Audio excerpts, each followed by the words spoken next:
Wow, wow, wow, wow. Assalamualaikum warahmatullahi wabarakatuh.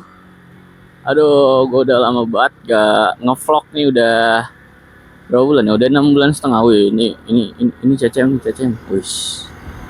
Nggak sih, biasa aja sih. Ini gue lagi di, gak tau, gue lagi di kabupaten, nggak tau, gue dari tadi tuh buter-buter ya kan, keliling-keliling. Gue sebenarnya pengen nge-record dari tadi, ngerekam dari tadi, cuman ya mager juga sih. Ya gue akhirnya nemu jalan yang pas ya kan, lurusan ya kan. Btw gue juga ini OTW balik, gue pengen balik juga ini. Aduh, yang di dulu naruhnya yang lurus dong. Ah, gimana sih, itu jangan ditiru guys ya, maksud gue, kalau misalkan dari lu lihat ada motor duluan nih ya, dari arah lurus ya kan, jangan lu pengen belok nih, nah duluin yang lurus dulu ya, dan lu duluan yang belok. Itu salah itu. Lu kalau kalau tes teori sim lu benerin yang belok, ya itu lu salah. Karena bukan gitu, yang bener itu lu ngendalin yang lurus gitu guys. Oke, btw gue udah lama gak ngevlog. Sebenarnya ada alasan krusial ya, krusial ya. Soalnya alasan utama gue lama buat gak ngevlog tuh sebenarnya ini. Jadi gue kan mulai ngevlog tuh bulan Desember kan, bulan Desember ke Januari gue lupa dah. Nah, seminggu setelah itu gue ada pengumuman kelulusan mahasiswa di Lipia.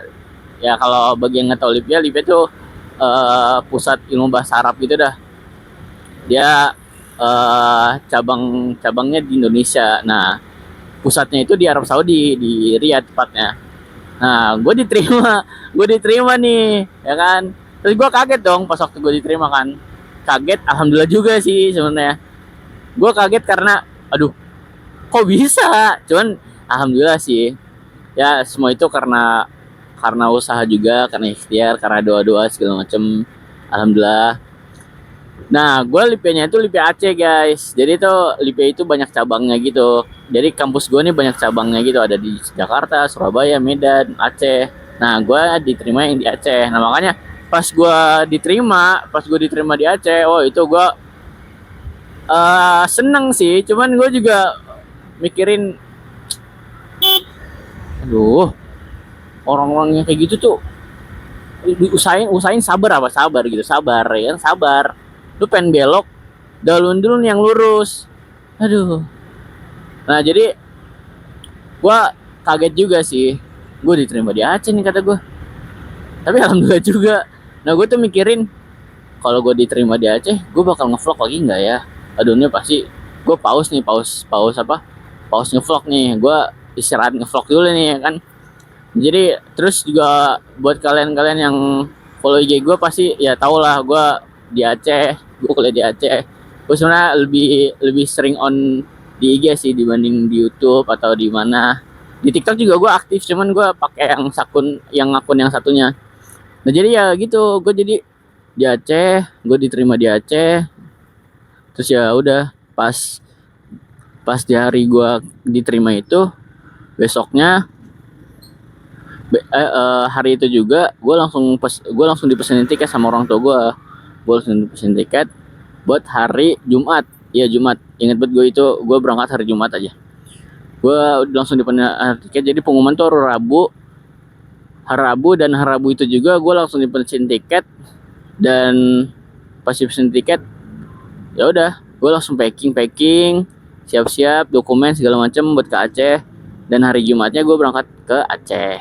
Dan ya udah, karena gue kuliah di sana selama kalau bisa dibilang 5 bulan ya, 5 bulan. Gue kuliah di sana 5 bulan. Ini gue lagi liburan semester ini. Gue liburan semester 3 bulan guys. Karena kenapa? 3 bulan itu cepet sih. Itunya itu 3 bulan itu cepet. Kenapa cepet? Karena biasanya kalau di LIP itu, udah 15 juga tuh bang. Semoga abangnya lihat ya guys ya. Bang. Jadi kalau di LIP Aceh itu 3 bulan itu cepet guys. Bukan di LIP Aceh sebenarnya, di LIP 3 bulan itu cepet. Karena biasanya itu, aduh ini gimana sih itu orang dari kanan belok kiri. Soalnya biasanya itu libur tuh 4 bulan. 4 bulan tuh. Nggak tahu ya. Mungkin kalian dengernya kayak lama amat. Eh, apa eh, apa libur semester kampus udah kuliah lama amat. Udah kayak libur sekolah ini mah ya kan. Ya emang gitu guys. Soalnya kita di IP itu ngikutin kurikulum di Arab. Nah, di Arab itu kurikulumnya gitu. Jadi kalau orang Arab itu kalau libur itu emang panjang dia panjang kan. Soalnya kan musim panas di sana kan lama kan. Musim panas di sana bisa bisa 5 bulan, bisa 4 bulan segala macam. Nah, jadi ya wajar kalau liburnya lama. Karena musim di sana itu kan aneh dua. Nah, musim panas dan musim panas. Nah, musim panas tuh biasanya kira-kira ya 5 bulanan lah. Nah, musim dingin tuh kira-kira 3 bulan atau enggak ya ya berapa ya musim dingin. Pokoknya musim dingin itu lebih sedikit dibanding musim panas. Nah, di tengah-tengah musim panas musim dingin itu ada musim apa sih namanya, pancaroba ya, yang berganti musim itu. Nah, musim yang pancaroba itu ya pancaroba sih atau gue namanya. Nah, ya musim yang pancaroba itu cuma sebulan apa 2 bulan ya, pokoknya sisaan dari musim panas musim dingin itulah. Nah, itu musim pancaroba itu bergantinya musim gitu guys. Jadi aduh maaf banget ya, gue udah lama banget nggak ngevlog ya kan. Gue udah 6 bulan setengah nih nggak ngevlog, udah nggak video-video segala macem. Ya itu alasannya karena gue kuliah di Aceh, gue diterima alhamdulillah. Wih, ini abang-abang yang tadi nih, bang kita kelasan ya. eh Galet ya. Galet ya. Aduh, kayak gitu. Oh ya, gue gue di sini juga pengen sharing-sharing ya ke lu semua. Jadi gue kemarin tuh habis tes SIM ya kan. Gue habis tes SIM, dan kalau kalian nebak-nebak kira-kira gue nih tes SIM nembak apa tes langsung nih, coba tebak dah. Jadi gue kasih tau aja deh sekarang dah. Jadi gue itu tes SIM itu kemarin itu tes langsung, dan wow, gila, tes langsung tuh lebih lebih ini guys, lebih lebih menantang guys, suara sebenarnya susah di tes prakteknya doang sumpah. Ini kalau kalian mau tes SIM langsung ya, kalau misalkan kalian mau tes SIM langsung, kalian mending belajar yang di ini aja dah. Belajar yang di apa, belajar yang buat tes prakteknya aja.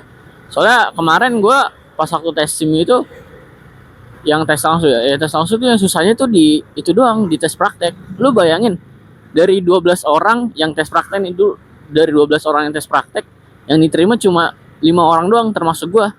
Dan 5-5-nya itu, kalau lu mau tahu nih, salah satunya itu ada cewek guys. Gua saranin ke lu, mending lu belajar buat yang tes praktek dah. Soalnya susahnya tuh di situ, dan banyak yang gagal itu di situ. Kalau tes teori kemarin tuh alhamdulillah gua lulus, tes teori lulus, tes kesehatan lulus, tes psikologi lulus, semua lulus alhamdulillah. Nah, pas tes praktek nih gua grogi gitu kan, grogi. Aduh, kata gua, nih dari 12 orang yang lulus baru 4 nih kan, kata gua. Yang lulus baru 4 nih. Mana itu sisa 2 orang lagi kan, gua sama ada nih orang. Terus ya udah, pas gilirannya gua, aduh, gua jujur itu gua grogi pas waktu di yang angka 8 tuh. Angka 8 gua grogi parah itu di situ. Kenapa? Soalnya bener-bener lu tuh space-nya tuh bener-bener kecil guys. Space lu itu apa ya, seubin gede gitu lah. Yang ubin gede tuh ya, lu tau lah, yang ubin kotak gede. Nah, lu tuh cuma segitu doang space motor lu tuh. Nah, itu cuma segitu doang. Terus lu harus muterin kayak angka 8 gitu. Wah, itu susah.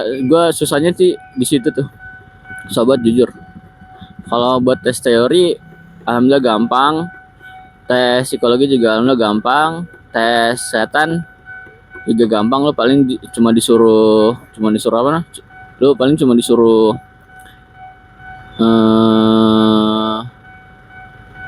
nebak angka doang ya. Lo cuma disuruh nebak angka. Itu doang sih. Ya, adanya tidur. Lucu, adanya tidur. Kayak gue dulu, kalau misalkan gue dibonceng sama umi gue ya kan, Tidur. Oh enggak tidur. Bangun. Yo, yo. Oke, santai santai. Ini gue pertama kali gue belajar motor kopling, langsung langsung gue paksa bawa kereta nih, dan awal kali belajar motor kopling gimana sih, langsung mati, dan matinya tuh di tengah-tengah yang kayak tadi tuh. Wah, itu gue panik banget sih, bener-bener di tengah-tengah rel tadi tuh. Wah. Gue itu dorong-dorong sampai gue akhirnya nyerah kan. Gue bilang ke ngomongnya, bang bantuin bang, mati bang. Aduh, itu gue kalau inget-inget jadi itu tahu-tahu sendiri sih gue, parah. Awal kali belajar motor kopling. Ini pasar Bojong nih, pasar Bojong. Nih gue tiap hari nih gue lewat sini nih pagi-pagi, kalau misalkan gue pengen ngadem ya kan, pengen ngehealing bentar ya kan, keluar lewat Pakansari, balik-baliknya lewat sini. Wah, ini penuh banget ini pasar Bojong. Pasar Bojong orang hebat ini, parah. Oke, gua itu habis ngawatin pasar Bojong, itu ramai banget, parah. Nih gue udah pengen nyampe di stasiun Bojong. Ini di atas gua apa ya yang baru dibangun? Kalau ada yang tahu bilang dong, itu apa dah? Buat apa dah? Kalau kata gue sih itu buat penyeberangan sih, biar yang dari arah sono tuh itu gampang lewatnya. Udah. Nih stasiun Bojong nih, kalau misalkan stasiun Bojong sepi itu kayak suatu keajaiban gitu loh guys. Soalnya ini angkot ya kan, angkot pada warawiri di sini, sedangkan banyak orang juga yang keluar dari stasiun, plus ojek ya kan. Wah, itu bener-bener sumber macet di sini nih. jadi kalau misalkan stasiun Bojong nggak macet tuh kayak sebuah magic. Sebuah sihir, sebuah keajaiban gitu. Kan macet kan. Enggak macet sih, agak kurang kondusif. Enggak kurang kondusif sih, cuman emang biasanya kayak gini sih. Jadi ya maklum aja sih warga Bogor ya kan, santai aja, santai. Ingat sholat selalu. Lo kalau inget dunia ya lo gacor, lo inget akhirat letoy. Canda ya, pokoknya jangan pernah tinggalin sholat guys. Meskipun lu sibuk apa, lu sempetin sholat guys. Meskipun lu sedarurat apa, kalau memang benar darurat, ya udah lu kosor, atau enggak ya lu jamak lah gitu. Ya pokoknya lu jangan pernah tinggalin sholat 5 waktu itu dah. Oke? Nah, bagus nih.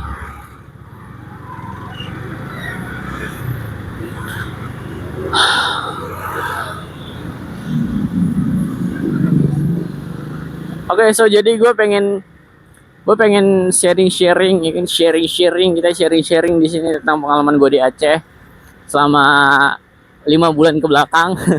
Selama 5 bulan gue di Aceh, gue dapet apa aja, terus gue udah mulai kenal apa aja. Kan apalagi sono kan banyak, apalagi kan Aceh itu kan Sumatera paling ujung. Nah, gue bakal cerita ke lu semua, sharing kita ya, sharing kan. Terus kalau misalkan ada mau nanya, tanya aja, silakan. Oke, jadi Tar lu, ini macet nih. Tar lu, sabar. Gak enak soalnya kalau misalkan ngobrol pas motor berhenti tuh nggak ada feelnya gitu. Jadi kalian dengerin gue ngomong sambil ngeliatin arus lalu lintas ya kan, sambil ngeliatin jalan ya kan enak kayak gitu. Oke, jadi gue pengen sharing dari awal kali gue di Aceh ya. Jujur gue pertama kali ke Aceh tuh gue bukan shock sih, maksudnya gue kaget. Kenapa gue kaget? Coba di sono tuh ya, kalau lo tahu kagak ada nih yang paling utama buat keuangan ente semua ya kan. Itu kagak ada BSI coy, nggak ada Mandiri coy, nggak ada Mandiri BCA. Ada sih, cuman jarang banget. Gue bener-bener nemuin tuh jarang banget, kayak langka, kayak sesuatu yang langka gitu. Justru yang banyak di sono itu BSI guys. Sumpah, itu BSI Besi bejibun udah kayak apaan ya, udah kayak Mandiri BCA di Jabodetabek lah, banyak banget lah BSI pokoknya di Aceh tuh pokoknya BSI kan ya, ini loh kenapa, karena ya Aceh itu kan ikutin syariat Islam kan. Nah sedangkan yang bank-bank yang kayak gitu, ini gue cuma ini disclaimer aja ya, ini gue disclaimer, gue nggak pengen lebih dalam ngomongnya, cuman ya gitu ya, ini loh bank-bank yang kayak gitu kayak gimana ya, pokoknya di Aceh itu kan dia itu kan eh Islami ya, kota Islami ya, jadi ya udah bank pun juga syariah Islam. Wah di sana sumpah besi banyak banget sumpah. Lu kalau misalkan lu jalan nih, lu misalkan Alfamart, dari tempat Alfamart tuh ada BSI, terus sekitar 100 meter lagi tuh ada Indomaret. Nah di Indomaret tuh juga ada BSI coy, kayak saking saking banyaknya BSI itu ya gitu coy. Jadi BSI di sana tuh emang banyak gitu kan. Sama Bang Aceh ya, Bang Aceh itu yang pertama sih, itu yang pertama dari bank ya. Ini soalnya menyangkut keuangan ya kan, ya kali lu di Aceh kagak ada duit ya kan. Terus yang kedua tuh ini coy, di Aceh itu banyak banget ini apa namanya, motor pakai papan. Jadi motor kayak yang depan gue nih Supra. Nah sampingnya itu ada papan. Jadi bahasanya kayak motor roda 3, tapi roda yang satunya itu buat papan. Jadi apa ya? Ya gitulah, kayak gerobak motor gitu loh pokoknya. Dan itu terbuka, guys. Bukan tertutup kayak bajai gitu, enggak. Itu terbuka. Papannya itu terbuka, dan itu papannya lebar. Nah, terus gue tanya dong ke yang orang Acehnya. Apa ini apa ya namanya? Oh, ini tuh namanya tuh eh apa namanya? Motor apa gue lupa, motor gerobak apa motor apa gitu. Jadi tuh fungsinya itu buat mindahin barang, guys. Jadi kalau misalkan ada orang yang mau pindahan di sana ya kan, ada orang mau pindahan, nah diangkut barang-barangnya tuh pakai itu. Terus gue kan mikir ya, apa itu nggak kekecilan kan ya, soalnya emang kayak lu bayangin lu pindahan bawa lemari segala macam ya, kali ditaruh di motor. Terus kata si bawahnya, enggak, itu cuma buat kayak misalkan barang-barang kecil kayak apa namanya, meja belajar atau kursi atau apalah, nah ditaruh situ. Tapi bisa juga sih lu ditaruh kulkas, taruh lemari, bisa aja. Terus gue kayak, oh gitu ya, oh iya Pak. Itu yang kedua. Terus yang ketiga tuh di Aceh ini, guys. Di Aceh tuh banyak banget ini, apa tuh namanya, arang apa sih, arang ya, arang lah pokoknya. Itu arang banyak banget, guys. Gue pernah pas waktu itu lagi jalan-jalan sama teman-teman gue kan. Gue lagi jalan sama teman-teman gue nih, nggak sekitar. Nah gue tinggal sekitar, oh itu ada ya, aduh, harusnya gue duluan yang diduluin, tapi nggak apa deh. Nah gue tuh ngeliat ada kayak satu lahan luas gitu kan, isinya tuh ini semua bahan arang. Apa sih bahan arang tuh, kelapa tua apa kelapa muda ya, pokoknya itu semua dah. Nah itu ditumpuk-tumpuk semua, guys. Wah gila, itu kata gue, buset, banyak banget. Nah pas gue cek di TikTok, oh ternyata benar, ternyata emang eh penghasil arang terbanyak juga ada di Aceh gitu kan. Malah gue pernah lihat ada satu tiktoker ya kan, dia dia nge-ekspor eh nge ya dia nge-ekspor arang ya kan, original dari Aceh ke Qatar, sampai berapa miliar tuh dia untung. Buset, kata gue, iya sih bener, emang pas gue di sana juga emang ada. Itu banyak banget. Itu yang ketiga. Terus yang keempat, di Aceh itu orangnya nggak banyak basa-basi, sumpah. Di Aceh itu orangnya nggak banyak basa-basi, nggak banyak babi bu, itulah, nggak banyak babi bu, nggak kayak yang kita sekarang ini ya kan, ya lu tau lah. Maksudnya tuh mereka tuh benar-benar yang sefrontal itu, guys. Kayak aduh macet. Kayak dia tuh benar-benar sefrontal. Ntar aja deh, lanjut aja. Ntar samping gue juga ada ini Murad lagi ada pengajian. Nah, oke lanjut. Jadi itu kalau di Aceh itu orangnya nggak banyak pelimpan guys. Misalkan lu pengen ini, misalkan lu pengen minjem duit nih, ya kan? Yaudah lu orang-orang di sana itu langsung bilang aja itu kayak minjem duit dong, ya kan? Misalkan lu mau minjem duit 50, ya udah bilang minjem duit dong 50, ya udah.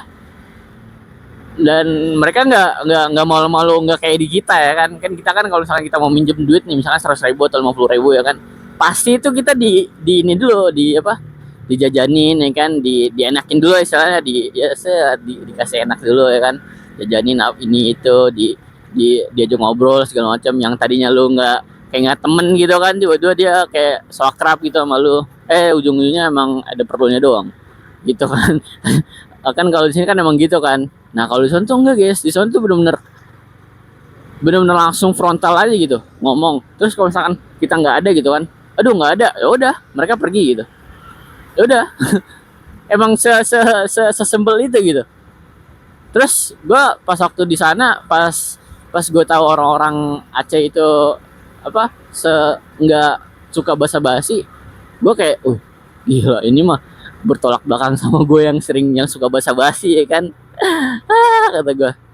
Tapi ya udah, tapi gue yang awalnya gue shock gitu kan, yang tadi gue udah jelasin ke lu dari yang alasan-alasan dari awal, yang gue udah jelasin dari alasan awal-awal, yang gue shock 1, 2, 3, 4 alasan poin-poinnya, itu gue akhirnya bisa beradaptasi gitu dengan baik di sana, dan alhamdulillahnya pas gue pulang dari Aceh ke Bogor pas kemarin bulan Mei akhir tuh, alhamdulillah gue di sini gue nerapin semua yang gue dapat di sana, yang gue pelajarin di sana gitu, terutama yang tadi poin yang keempat ya, yang soal nggak basa-basi. Gue akhirnya pas waktu di sini gue